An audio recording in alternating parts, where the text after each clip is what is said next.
Good evening, everyone, and welcome to another round of sound. This is the #1 Cochran Sports Showdown. I'm Bob Pompeani, and boy, do we have a lot to talk about. Need the old shoehorn to get it all in tonight. We're going to talk about Penn State and their stunning loss at UCLA. Pitt has a new quarterback. We'll also get into Ben Cherington, who's still the general manager of the Pirates. But the #1 topic tonight on the #1 Cochran Sports Showdown will be the Steelers, who gained ground on everyone today here, gentlemen. Here's our panel: Jason Mackey from the Post-Gazette. We have Jeff Hathhorn from 93.7 The Fan, and Will Graves from the Associated Press. Hi, Wanda. Okay, well, first of all, Jason, we'll start with you. And by the way, congratulations on your new beat job with the Pirates. We'll get to the Pirates later. But right now we're talking about the Steelers, who sat there today and watched all three teams get slaughtered, basically. Not so much Cleveland. They were in the game until the end, but they lost. Is this the Steelers' division to lose? Would you say right now they are the AFC North champs, if I look into your crystal ball? I would say that, Bob. I can't come up with a counter argument. I mean, maybe the Ravens figure it out and get healthy and make a run. At this point, do I see the Steelers cratering that bad? No, I don't. I mean, I'm not saying I think they're an elite playoff team. It's probably still about the same thing. Maybe you win a playoff game and then you come up short. But Cleveland stinks. Cincinnati stinks. Their only hope is Baltimore, who is severely dinged up. And when are they going to get guys back? Is it going to be early enough in the season to figure it out and make a run? And are the Steelers are they going to have an epic collapse? Maybe they don't play as well down the stretch, but no. I mean, this is the Steelers' division to lose. They should win the AFC North. Listen, it's hard to argue with being 3-1 and sitting in first place and all the injuries that have happened across the division, but they played 4 games. There are 13 more, and the schedule's going to get harder. I mean, the thing I'm impressed with the Steelers is they're 3-1 and haven't played near as well as they can. So this isn't one of those times where it's a team that just peaked early and is going to fall off. It's not that, but it's just that the schedule gets tougher. I'm still not there yet. I don't know how long Lamar is going to be out. If Lamar comes back, could he win the last 8 games for Baltimore? Absolutely, they could. And we saw the Steelers 10-3 last year, right, and then all of a sudden that type of talent. It changed. So I'm not there yet. I mean, I think it's a race to 10 wins. I think 10 wins probably wins the division, and the Steelers certainly seem to be obviously in the best position to do that. And they're also, and this is interesting, you know, all these teams, look, Cleveland started Dylan Gabriel, you know, the Bengals, how Browning still has started. Like it was atrocious. I mean, it was, you know, and then like whatever the heck happened with the Ravens today. By the way, everybody wants to complain about Mike Tomlin. And yes, we could talk about, you know, no playoff wins since whatever. Never has a team quit on Mike Tomlin the way the Ravens quit on Harbaugh today. Like never. I mean, they were not playing the Chiefs. They were not playing the Bills. They quit. So I just wanted to get that in there because like everybody crushes Tomlin. If Pony was here, sorry Pony, we'll see you next time. You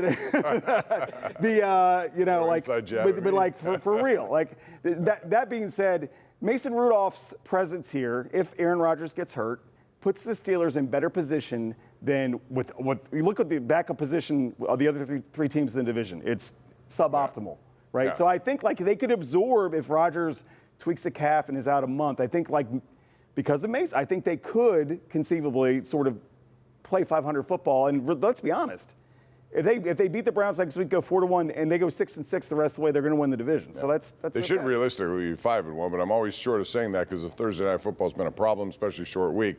Let's play a game of now we're 4 games into this. This is roughly a quarter of the season for the Steelers. MVP of the offense. You don't have to go in depth, but just to give me a little reason of who your pick is. Aaron Rodgers.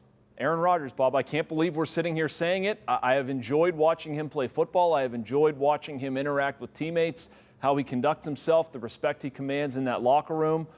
They go as he goes. He can clearly still play. There's zip on the ball. Yeah, the mobility is, you know, he's 41. I don't know how much we were expecting. I am very pleasantly surprised with Aaron Rodgers. He's my MVP of the offense.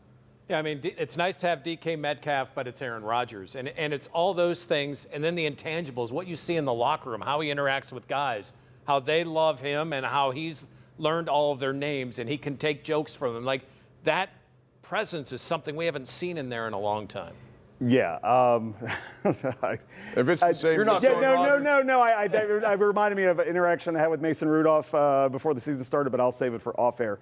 I'll zag here. I'll zag here. I'm going to say Pratt Freiermuth not because of production, but here's a guy who signed for big money last summer, and what his role's been diminished. I mean, like he played less than 50% of the snaps last week. And what did he say after the game? What did he say on Tuesday?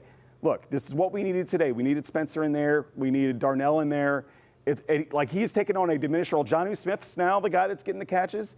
But the way that he has absorbed sort of, and it's not a demotion, but it's literally just this is how it fits this season, right? The way that he's accepted that, I think, is symbolic of the way that the offense as a whole, and maybe the team as a whole, has sort of embraced this sum is greater than the part, than the parts. And I think that is, yes, Aaron Rodgers, they would not be 3-1 without Aaron Rodgers. But I think what Pat's, I guess, mindset is sort of maybe the most refreshing. Yeah, I think, and you hear that in different places. I mean, look at what Herbig did with Alex Highsmith out. I mean, like last week, all these Kenny Gainwell. All these guys that were brought in as depth pieces are making impacts, and that is, that's a team. That's not just one guy. All right. You wrote a story on a 58-year-old defensive lineman, and it's not the most creative thing that you've done. Freiermuth? I mean, I'm just saying. By the way, shout out to Tom Sillo. Read my story on He took one for the team there. We needed a different answer, perhaps. All right, give me the MVP of the defense because there's more opportunity here. Who's yours, Jason? That's fine. I'm going Nick Herbig. It's been one of the most pleasant surprises. He's been active, Bob. When Alex Highsmith comes back, they can't get rid of Nick Herbig out of this rotation. 3 outside linebacker sets, whatever it is. He's been such a pleasant surprise. He's taken advantage of his opportunity.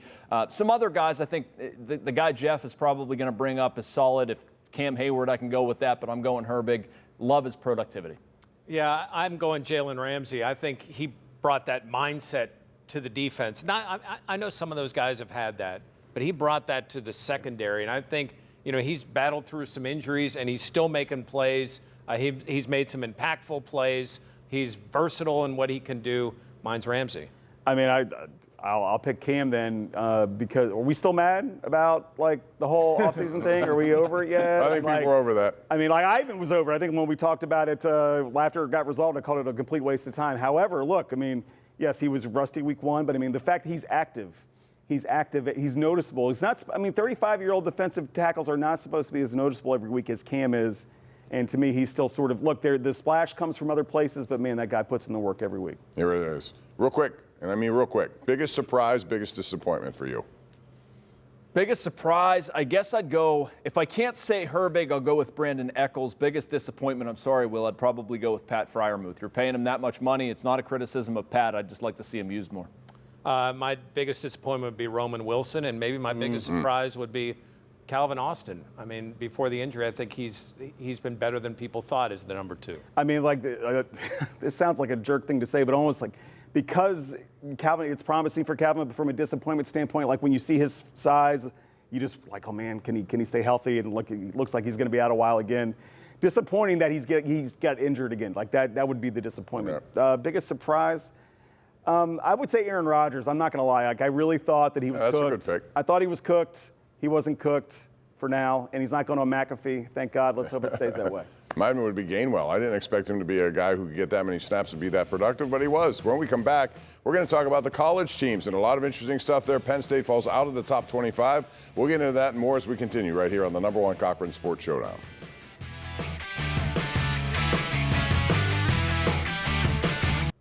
All right, Penn State goes to UCLA and lays a dud, a big one. They were almost 4-touchdown underdogs.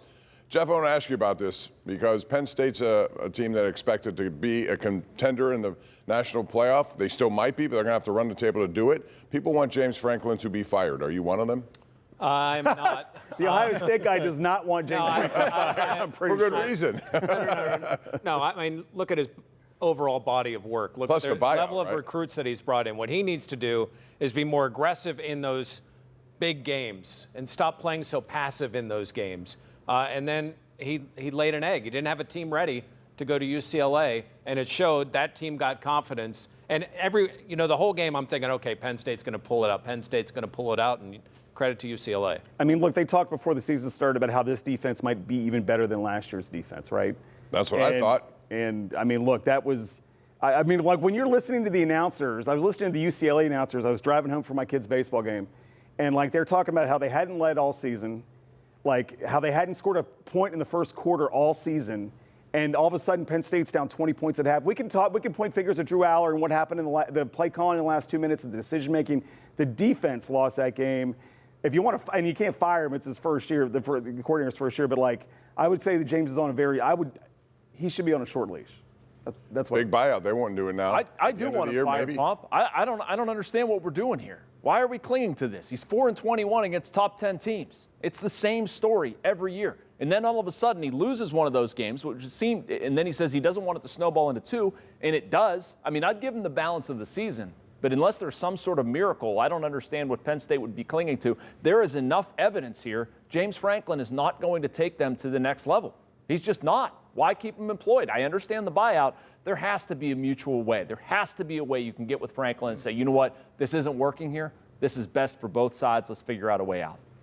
So that means compromising some of the buyout money. Then, yeah, right? I mean, I would spend some money on it if you're Penn State. I wouldn't spend all $56 million, but talk to them about a mutual part of the If I had $56 million, I wouldn't be negotiating. I'd be wanting that whole $56 million. All right, let's talk about Pitt now. Jeff, you covered this all week, too.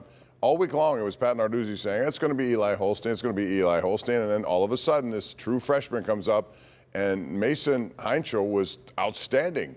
How did this whole story come to be? Well, I mean, it had been that way all week. He was going to be the starting quarterback, and, Pat didn't exactly tell us the truth, did he? Yeah, well, this is how it came to be. Pat lied all week. But That's it worked. What he did. But he bottom line is week. it worked, and they had their most impressive ACC win in years.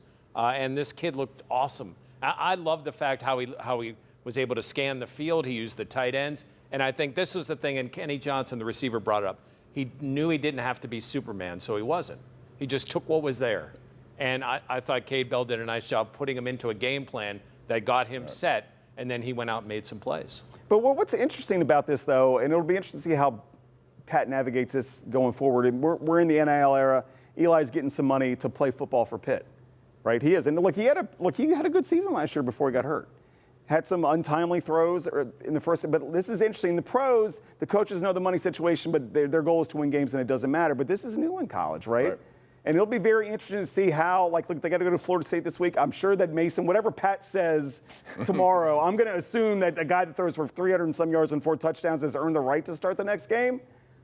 God hope you. But I would be very interested to see how this is going to go going forward. I texted Jeff yesterday, is Eli in the portal now, right? Yeah. But I hope he may still get back in there, though. But those financial dynamics are very interesting. And there's some alumni put money in an account that's going to Eli that probably think that the guy should still be the dude. I'm trying to remember, too, guys, and you're probably the same way. Look, the way Eli Holstein started was incredible, and then it petered out. The defenses adjusted to him. He wasn't able to punch back.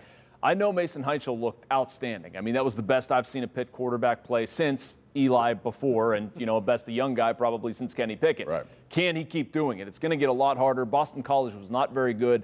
I'm fine giving Pitt its flowers and giving Mason his flowers for what he did. That's fantastic, but it's one game. It's one game. I don't think we have to start talking about how they're going to maneuver money. You got to do it again. You got to do it again. You got to do it again. Yeah, but here's the thing about money now that we have to talk about this too, Jeff. How about if he has a really good rest of the season, and then he's going to be poached by other teams, right? Unless they pay him and tell Eli, hey, I'm sorry, this is the way the business works. You're out. Yeah. We got to pay this guy. Yeah, that'd be interesting to see. All right, so Pitt gets a win, Penn State gets a loss. It's going to be interesting to see what happens as they move forward here because Penn State needs to run the table, and they have back-to-back games against Ohio State and Indiana later in the season. As Jason said, they haven't been good in those kind of ranked games. All right, we're going to take a break. When we come back, we're going to talk about Ben Cherington. He's still here. Why is the question? That's next.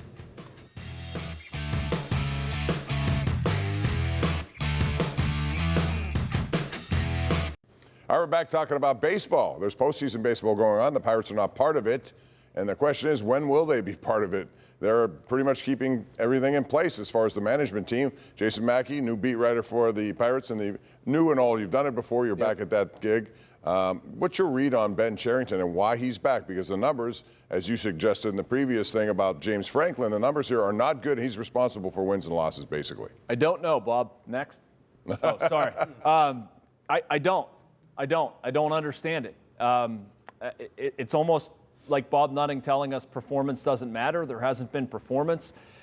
My best guess is you can look at the pitching staff. You can look at Connor Griffin, maybe Tamar Johnson. They do have some pieces in place to have a competitive team, and if you go out and spend money in the right way this offseason, I don't think they're terribly far away from having a competitive team. I think that's a logical way of looking at it. you can also look at it and say the one thing that they need, hitting, is something that Cherington has been completely unable to do. The trump card for me is if you're Bob Nutting and you say, we're going to do business differently, we're going to spend differently, we're going to lump all of our money into specific, legitimate, heart-of-the-order bats, and we're going to leave no doubt about these guys. Now, is Bob Nutting going to spend that money? I also have my doubts. I'm sure everybody sitting here has their doubts. But that's the only thing I can come up with, is that they are dead set on having a different type of offseason, and they're going to give Cherington credit for the pitching and what he has built. They better show it. Full stop. Their playoffs are gone, right? That's Period, it. full stop. You're right. Yeah, listen, all of what Jason just said, I think maybe what he has done is he has sold them because he has talked to us about this, about how he understands how to acquire hitting better now. They know what they're looking for. Like, he gets it, what they need. But it's the same conversation we had last offseason. Why would we believe that it's going to be different this time? I mean, he might get $30 million to spend, but he's going to spend 5 here and 4 here and 3 here and a couple of 1.5s. What I'd rather see them do is spend 20 on one, 10 on the other, and then fill the rest with a bunch of guys that are going to try out at spring training. Cherington, to Jason's point, I think they've got really good pitching. They didn't have that when he got the job, right? So they are demonstrably at the head of the class in that area. So at least he can point to his resume and say, we got good pitching. I don't understand. I mean, Jeff and I were there on Monday when when Ben talked, how Travis Williams, their team president, has a job. I like, when you look at the business side of this, if you're going to screw up on the field, you have to be perfect off the field. And in April, between the bricks and the Clemente thing and the way they screwed up the bobbleheads, and it wasn't their fault the kid fell out of the stands, but it was just sort of like this karma coming home to roost. How that guy still has a job is beyond me. I also think that the labor part of this is real. Look, we don't know. Armageddon is coming next winter, and if you're the Pirates, you're going to hire a GM when you have no idea what the economic landscape looks like post 2026. So why not just ride it out? You'll still at least have Skeens Unless that changes. Post whatever this apocalyptic, whatever this lockout, strike, whatever it's going to be is.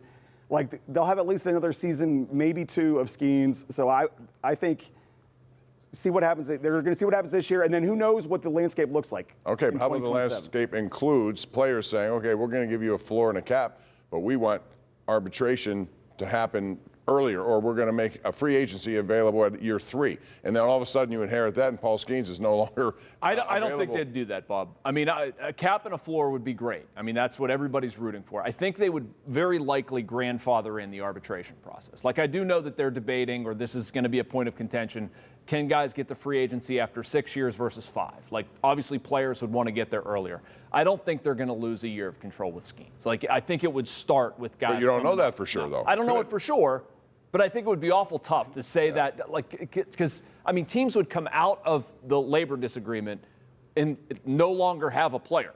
That player would instantly become a free agent. I do think they would grandfather in that rule, but I understand what you're saying, and Will brings up a very good point about the labor uncertainty. I would love to see in all of this, Bob at the table, pounding his fist. Oh, please. And getting on MLB He should Network, be the poster saying child for that. We want this. Or if you can't do that because that's not your personality, hire someone that will. It boggles the mind that he could even go to the other 29 guys look, guys, politically, I need to come out against this. I know it's going to pass through, but it's good for, how can you not even do that?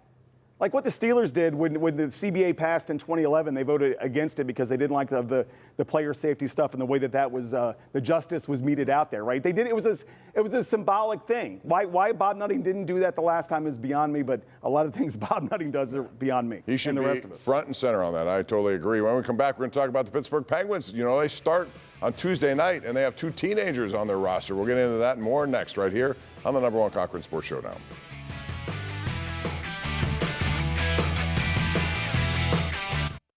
Penguins open up against the Rangers. Mike Sullivan's going to see a couple of young kids potentially in the Penguins lineup. Harrison Brunick has made the team. Will Graves, and so has Ben Kindle. That's a little bit of a surprise, but it tells you about where they're headed.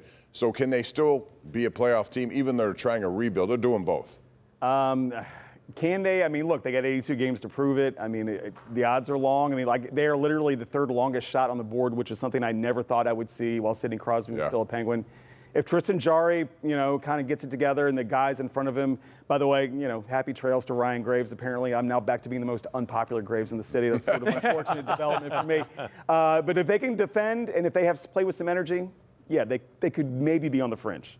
I mean, I'm not going to read anything into preseason too much. I mean, I want to see how this we are promised from Dan Muse that they're going to play hard. They're going to do the little things. It looks like from their defensive core, they're a little faster.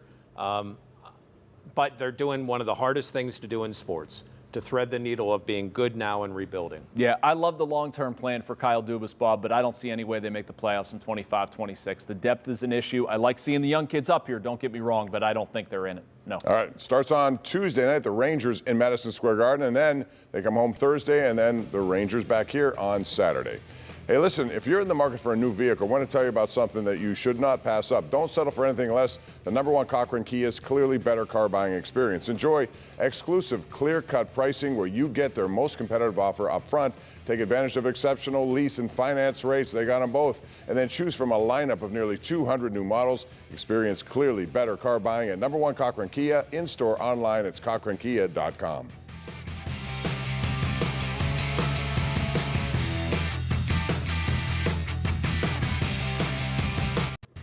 All right, next Sunday, it's the Browns and Steelers. We'll talk about it before the game and then after game right here at 11:35. Thanks to Will Graves, Jeff Hathhorn, Jason Mackey for being here, gentlemen. We do appreciate that. We'll see you next Sunday night. Another edition of the #1 Cochran Sports Showdown. Have a good week.